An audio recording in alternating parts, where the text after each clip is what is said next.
Hey guys, ready to read more out of the crossover? We're going to be starting the second quarter today, and the first chapter is called Conversation.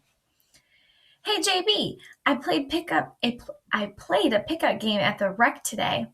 At first, the older guys laughed and wouldn't let me in unless I could hit it from half court. Of course, I did, all net. I wait for JB to say something, but he just smiles, his eyes all moony. I showed them guys how the Bells ball. I scored 14 points and they told me I should try out for junior varsity next year because I got hops. JB, are you listening? JB nods, his fingers tapping away on the computer, chatting, probably with Miss Sweet Tea. I told the big guys about you too. They said we could come back and run with them anytime. What do you think about that? Hello, Earth to JB. Even though I know he hears me, the only thing JB is listening to is the sound of his heart bouncing on the court of love. And then here's another conversation. Dad, this girl is making Jordan act weird. He's here, but he's not. He's always smiling. His eyes get all spacey whenever she's around, and sometimes when she's not. He wears your cologne. He's always texting her. And he even wore loafers to school. Dad, you gotta do something. Dad does do something. He laughs. Filthy, talking to your brother right now would be like pushing water uphill with a rake, son. This isn't funny, Dad. Say something to him, please. Filthy, if some girl done locked up JB, he's going to jail. Now let's go get some donuts. Ooh, another basketball rule says, when you stop playing your game, you've already lost. And this chapter is called Show Off. Up by 16 with 6 seconds showing, JB smiles, then struts, sidesteps, stutters, spins, and sinks a sick, slick, sliding, sweet 7-foot shot. What a show off. So you probably noticed it, but this particular page is an example of alliteration, which is a type of figurative language that's used a lot in poetry. Alliteration is when there is a repeating sound at the beginning of a word. So in this particular case, it's the repeating of an S, right? So show off, 16, 6 seconds showing, smiles, struts, steps, stutters, spins, sinks. It's everywhere. It's kind of the opposite of rhyming. So rhyming is where we have that ending sound that's the same. Alliteration is when you have the beginning sound of a word that is the same sound. It kind of gives it a nice rhythm, but that's a good example of it. All right, this is called Out of Control. Are you kidding me? Come on, ref, open your eyes. Ray Charles could have seen that kid walked. Call the traveling violation. You guys are terrible. Mom wasn't at the game tonight, which meant that all night Dad was free to yell at the officials, which he did. Mom calls me into the kitchen after we get home from beating St. Francis. Normally, she wants me to sample the macaroni and cheese to make sure it's cheesy enough, or the oven-baked fried chicken to make sure it's not greasy and stuff. But today on the table is some gross-looking orange creamy dip with brown specks in it. A tray of pita bread triangles is beside it.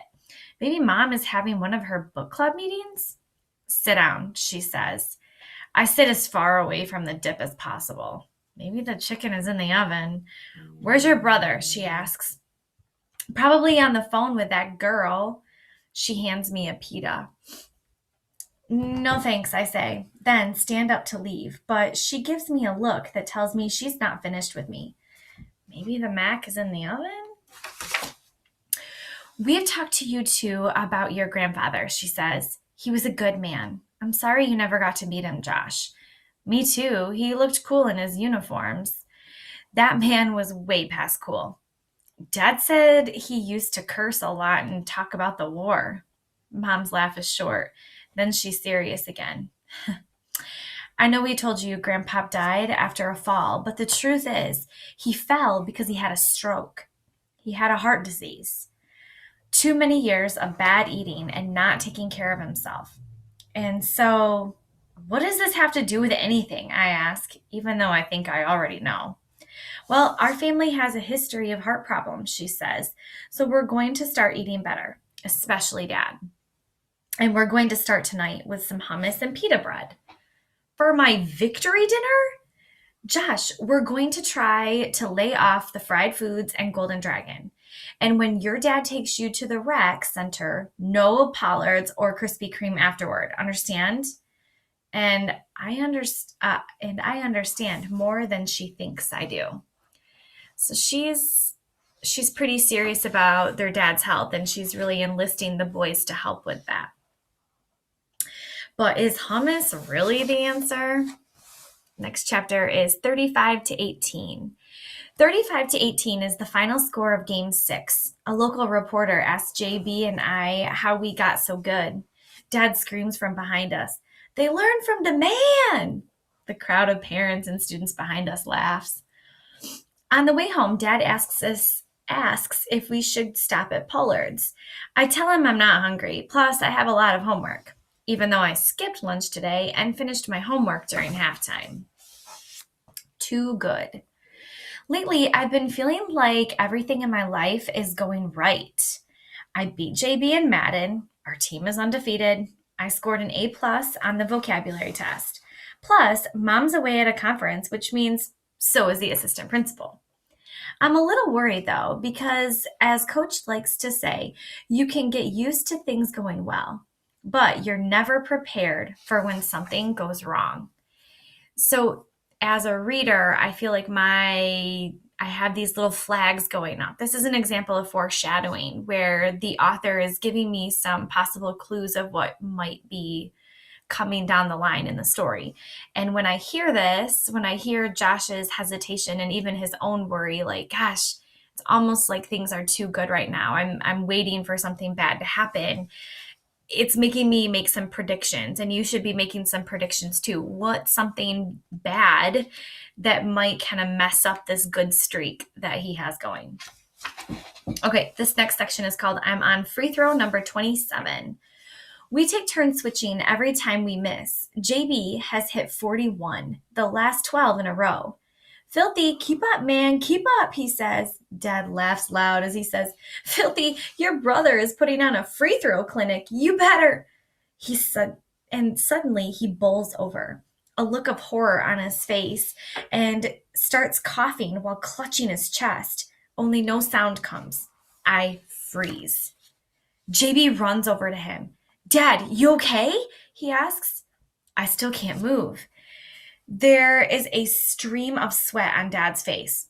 Maybe he's overheating, I say. His mouth is curled up like a little tunnel.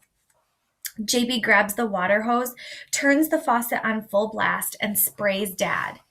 Some of it goes in Dad's mouth. Then I hear the sound of coughing, and Dad is no longer leaning against the car. Now he's moving toward the hose and laughing.